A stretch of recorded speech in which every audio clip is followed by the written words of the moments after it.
welcome to my channel, and in today's video I'm going to be sharing how you can unlock your dream body and easily keep it forever by following a routine that is sustainable for you. So a couple years ago in college, I was about 25 pounds heavier. I kind of struggled to keep off like extra weight. I was eating a lot of processed foods and I just didn't feel my best and I didn't look my best. I had breakout, a lot of skin issues, and I figured out all that was linked to eating non-processed unhealthy foods and just not following the right schedule for my body. So I dealt with things like digestive issues. I would break out, I would get headaches, I would have stomach pain and stomach issues, muscle cramps sometimes when I would go to the gym, like all these different issues that are just general health problems that totally went away and cleared up once I started following this non-processed food diet routine. So not only is switching to non-processed whole foods going to help you look better on the outside and help you trim that extra weight,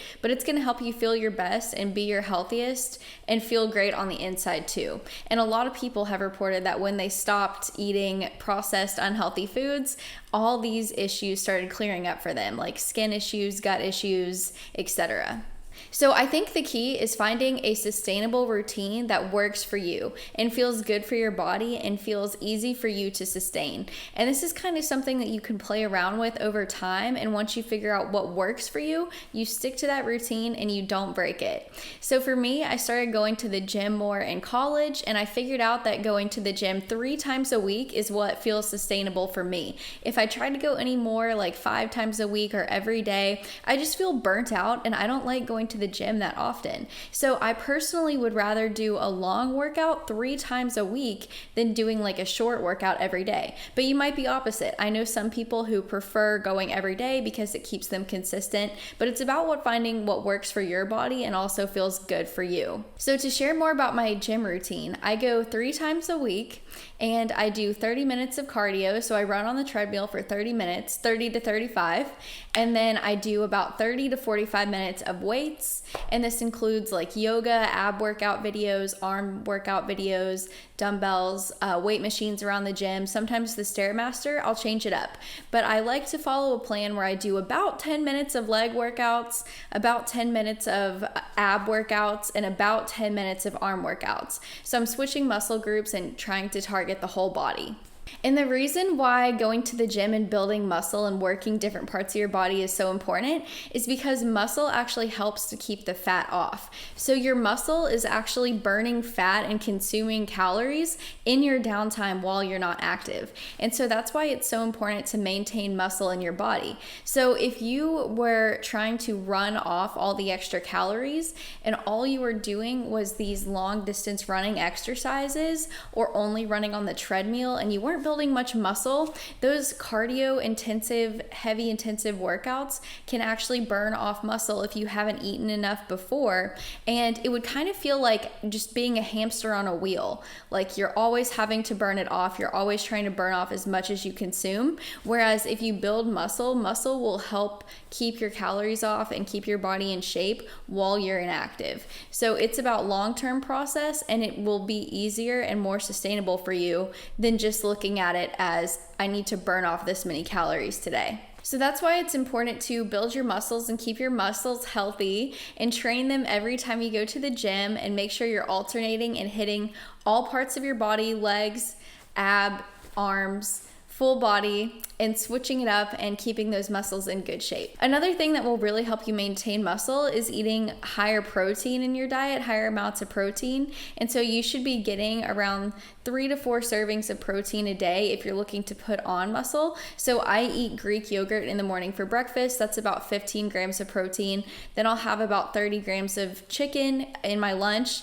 And then for dinner, I'll have like more chicken or eggs or salmon. So I get a lot of protein, or having like an extra nut bar throughout the day can help, and that will help you put on and maintain muscle faster. And so that will actually help you have to lift less, do less training, but still be able to maintain that muscle by eating the extra protein. So I mentioned earlier that doing too much cardio when you haven't had enough food can actually burn off your muscle, but I wouldn't worry about that too much. It's more about having the right balance of weights and cardio, but it's still really important to train your cardiovascular muscles, and doing cardio can help you in a lot of ways. It helps with your discipline. I always feel like when I've forced myself to run on the treadmill for 30 minutes that day, first thing in the morning, it just sets my mind right and sets up a good day where I'm able to focus easier at work, get a lot more done, and I just feel better about myself when I'm keeping up with my cardio. And not to mention, it can also boost dopamine and serotonin levels in your brain, and so it can increase that baseline of dopamine that you have to help your focus, and it can also increase your baseline level of happiness and make you feel better as you're increasing serotonin production in your brain. And keeping your cardiovascular muscles healthy is kind of a no-brainer, especially as you age. You don't want to be that 50 or 60-year-old that can't stay active for long periods of time or already struggles like going up the stairs. Keeping your cardiovascular organs healthy, like your heart, all these things, that's a really important part to health and fitness. And so cardio is super important, and you should find a good balance of cardio and weights to keep your muscles in shape as well. But having a workout that is too heavy to one side or the other, only doing weights or only doing cardio, neither one is going to fully support you, and you're going to end up having to do more work than you need to do to stay in shape. So strengthening your endurance while nurturing and maintaining those muscles, that's the easiest way to stay in shape for the longest period of time. So once you've found this workout routine that is sustainable for you, you want to make sure that you hit that consistently and never miss. Like, you pretty much only want to miss when you're like on vacation. You don't want to start making excuses for yourself, because it's only going to get harder when that happens. So for me, I track that and log in an Excel file on my computer that I'm doing all 3 cardio workouts a week and all 3 weight workouts a week, and I don't stray from that. It's just easier when you're staying in shape. And then when you take a break and you haven't been to the gym in a while, it's so much harder, and there's all that resistance when you try to get back in, that I think it's better off when you just avoid that, find what's sustainable for you, instead of getting really motivated out of nowhere because you want to slim down into like a summer body and then going to the gym like crazy for the months of like April and May. And then when July, August rolls around and we're heading into those winter months, and you totally take a break from the gym for a while, that's not healthy. What would be better is if you find a small workout routine that you can do all the time that feels sustainable. And so you don't let that motivation taper off and you stay consistent. So I make sure that I do those 3 workouts of cardio and 3 workouts of weights per week. And after I've checked those off, anything else that I want to do is just extra. I look at it like extra credit. Like, I don't make myself do more when I've already done what's required. I just get done with what's required for the week, mark it off, and then I'm good to go and I'm done. And if I want to do something extra, like go for a hike that weekend or go for a walk outside, then that's like extra credit. I just look at it like fun, and it actually makes those outings like more fun because it doesn't feel like exercise at that point. It feels like I've done what I need to for the week, and now I can relax and just enjoy. But one last pro tip that I'll share is I've also found it's really helpful to go for a walk around the neighborhood at night after dinner. Especially if I've had like a really big dinner, going for a walk will just kind of help me get that digestion going faster, and I feel less bloated like the morning after. And a lot of health and fitness experts recommend going for a walk after dinner because it helps you like already start to digest that food. And we'll get into the food section in just a moment, but they also advise not to eat a bigger dinner and to have like a bigger lunch, so that way your body has more time to burn it off throughout the day. A lot of people will say that if you eat right before bedtime or a couple hours before bedtime, especially a big meal, this can actually disrupt your sleep because it's hard for your body to digest that. And so your body isn't fully able to digest all that food, and it's not able to make the most out of it and make the most out of the nutrients that you consume, and it kind of turns to fat in your body overnight.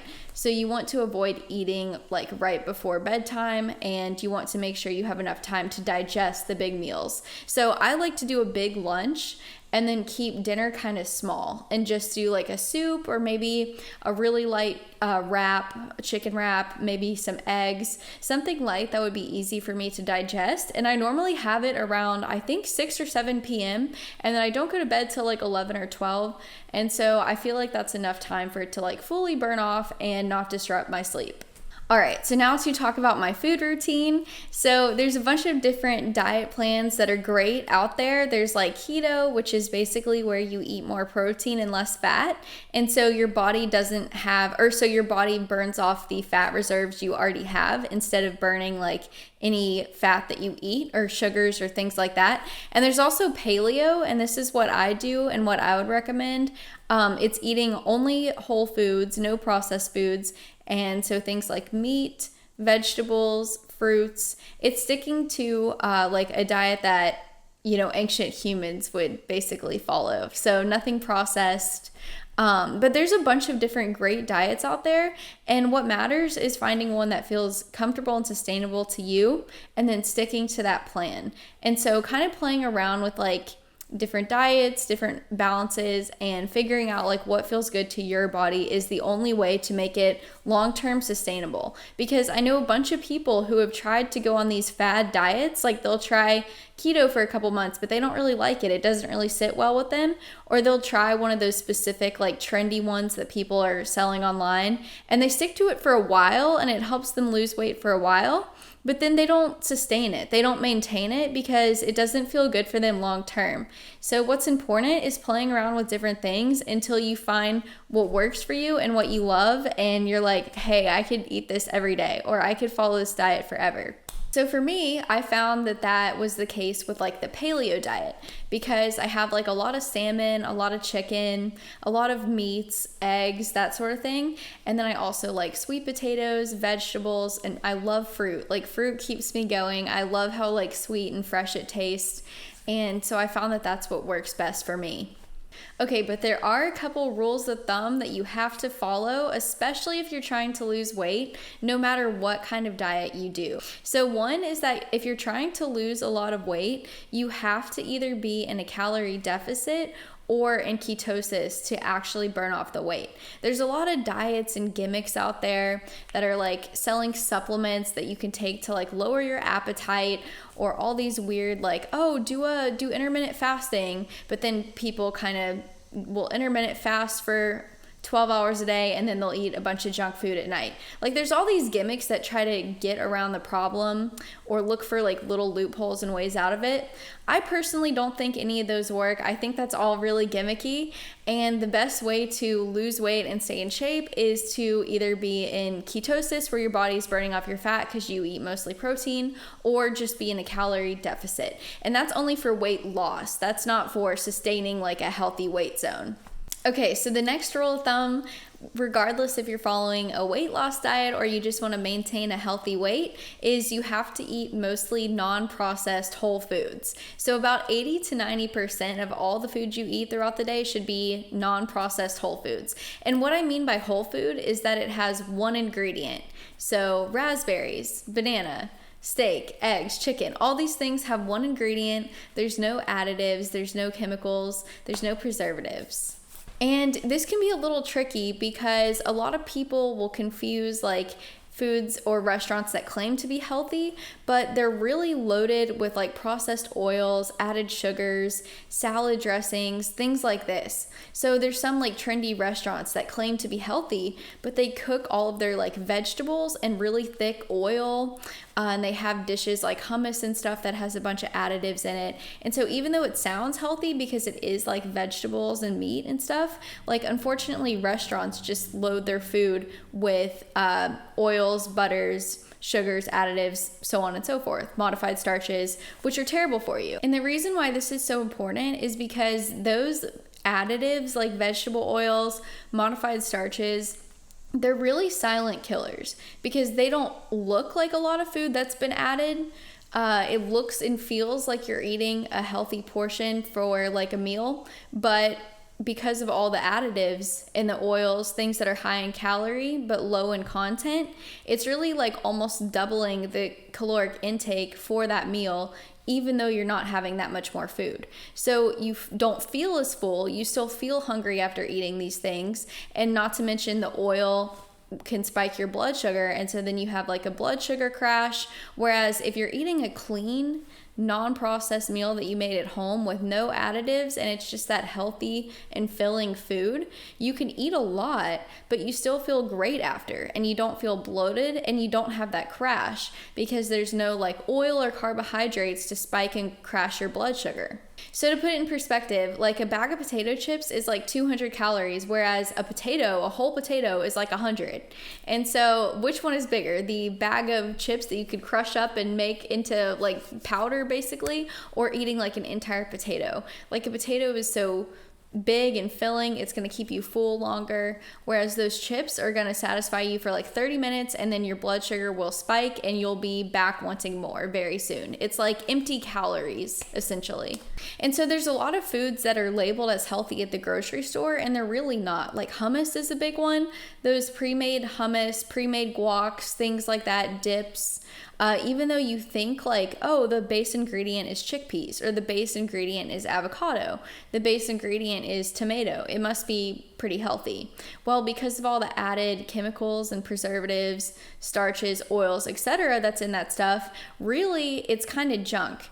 And I'm not saying that guacamole or hummus is bad for you, but I'm saying that you should learn to make it yourself, because there's a lot of junk in those ones that they sell at the store. Even if it's considered like a healthy store, a healthy grocery store, that doesn't make it healthy. So chances are, just read the label.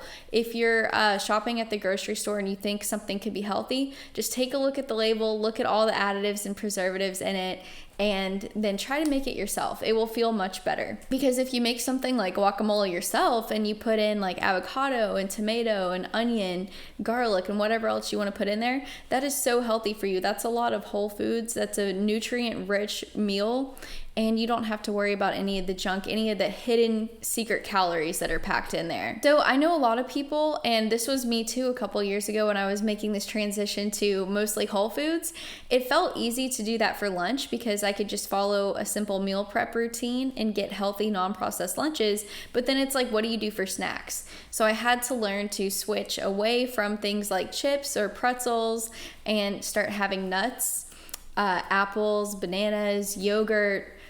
Sometimes I'll even have like a whole sweet potato for a snack. So switch to those non-processed foods for your snacks as well. But the most important thing is making your meals at home. So even if you have some bad snacks occasionally, that's fine. The most important thing to having a sustainable and long-term healthy diet is making your meals, like your lunches and your dinners, at home with non-processed foods. And so I put a link in the description to a cookbook I use that has a bunch of my favorite meal prep recipes and tutorials. Some of my favorite things to make throughout the week are like salmon and sweet potato bowls, or chicken and broccoli and rice bowls.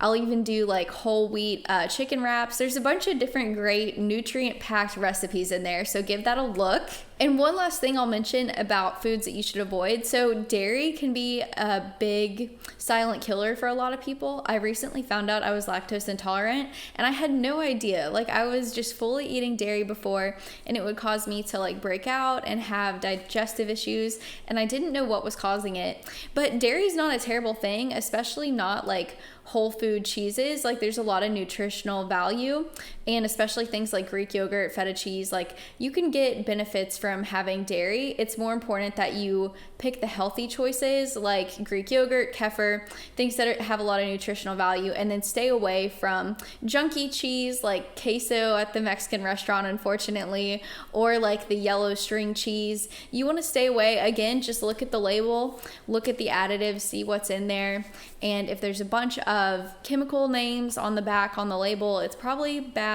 Stay away from that and go for the clean alternatives. And I do want to reiterate that you only have to eat processed foods about 80 to 90% of the time for your body to be really healthy. Like, it's totally fine to have a splurge meal, to have some junk snacks occasionally, but you don't want to get in that habit.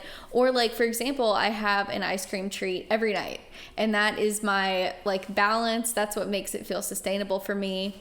And I know that if I eat healthy and stick to this routine, of eating clean throughout the day, then I get to have my ice cream treat at night. And that's kind of what motivates me to stay on track, because I'm like, instead of having days where I go off the rails and like really don't follow this diet, and then I kind of feel bad about myself and I can't have a lot of like treats, I get to like really enjoy this treat that I've earned because I've stuck to the diet. So one thing I found that I used to struggle with was snacking when I would get bored at work. And so one thing that can help you here is naturally increasing your serotonin and dopamine levels in your brain to help you stay focused at work and not get so bored and not feel like you're needing like instant gratification to make it through the workday. And so a good way to do that is by taking vitamins like zinc, magnesium, vitamin B12, and there's a whole bunch of other vitamins that you can take that will help just raise your energy levels, keep you focused, and not keep you like thinking about food. It'll just help regulate your appetite over time. Also, going outside and getting sunlight is good for you for raising those serotonin and dopamine levels in your brain. And it's good to help your body balance its rhythms. So your body has different natural rhythms, like the circadian rhythm, which has to do with the production of like melatonin and your sleep cycle. I'm going to link a video down below in the description where you can go to learn more about this, because it's actually a really interesting concept and good to know, especially if you struggle with sleep. But getting plenty of sunlight and exercise can help regulate that as well, which will play into and factor in your appetite. And getting plenty of movement throughout the day is very important as well. People say that sitting is the new smoking. The more active you are, the higher your metabolism is, the easier it will be for you to burn off calories, and the more healthy you will be in general. And stress is also another big factor in the weight loss game. A lot of people struggle to lose weight due to high levels of cortisol in their body, so stress is definitely at play there. And if you suspect that might be an issue for you, you should get your cortisol levels tested and then look into various different ways to sort of manage that. And so spending extra time with friends and family, walking outside, getting more exercise, those are also great ways to relieve stress and balance your appetite. But regardless of what's going on stress-wise or exercise-wise or in your personal life, eating whole non-processed foods and sticking to a sustainable exercise routine is only going to help you. It's never going to make it worse for you. This is going to help you no matter what else is going on. But it's the most important part of building a body that you feel confident about and then sustaining it long term. It's not a fad diet. It's not, a crazy exercise challenge that you try for a little while and then you burn out of. These are big lifestyle changes that are not only going to make you look better, but they're going to make you feel better. They're going to relieve issues. They'll improve your sleep. They'll improve your stress. They'll improve your mental health. Seriously, switching to whole non-processed foods and a good exercise routine is a life changer. Not just a game changer, a life changer, and it will level up like every area of your life. Since I've switched to whole non-processed foods, I focus better at work, I sleep better, I stopped getting like headaches, fixed my digestive issues. It really upgraded my entire life, and I couldn't be more grateful that I decided to make the switch. So I will say that this non-processed foods diet is something I switched to over time. Like, I didn't just wake up one day and then go, oh, hey, I'm only going to eat non-processed foods for the rest of my life. Like, it did take some discipline. It did take some slight shifts. But what I did is I would just switch a little bit at a time. So when I first started meal prepping, I just thought like, okay, I'll replace lunch. So instead of going to like Chick-fil-A or Moe's or like some of my favorites, I got into the habit of just making my lunch every day at home. And eating clean foods for lunch. And then slowly over time, I was like, you know what? This actually feels so great. And I love these meals that I'm making. I'm just going to start meal prepping dinner too. And then I switched out breakfast, and then I stopped eating snacks. And just a little bit over time, I started really understanding the value as I did it more, and it started making my life so much easier, and it made me feel so much better that after a while I just didn't even want the junk food anymore. Like, it almost didn't make sense to me. It was like, why would I eat that? Why would I have that when this whole and processed food feels so much better? And I know it sounds crazy, but nowadays to me, like vegetables and like chicken and meat and fresh stuff that feels really fresh tastes better than like any junk food. Like now when I go to eat fast food once in a while and I had like Chick-fil-A or something about the bread or like the processed food just tastes really fakey to me. And it immediately just feels like, ugh. And I noticed that crash right after having it. As long as you can get past the first couple of weeks or the first couple of months of switching over to a cleaner, healthier routine, literally it's not even going to make sense to you to go back to the old junk food anymore. You're not even gonna want it. It's gonna be so far gone, and it's gonna be easy to sustain that perfect body because you're going to have upgraded not just your diet, not just your exercise, but every department of your life, and it's just going to feel like the obvious thing to do. But that is all for this video. Make sure to leave a like and subscribe if this was helpful, and leave a note in the comments on what topics you would like for me to cover and what you would like to hear. Bye!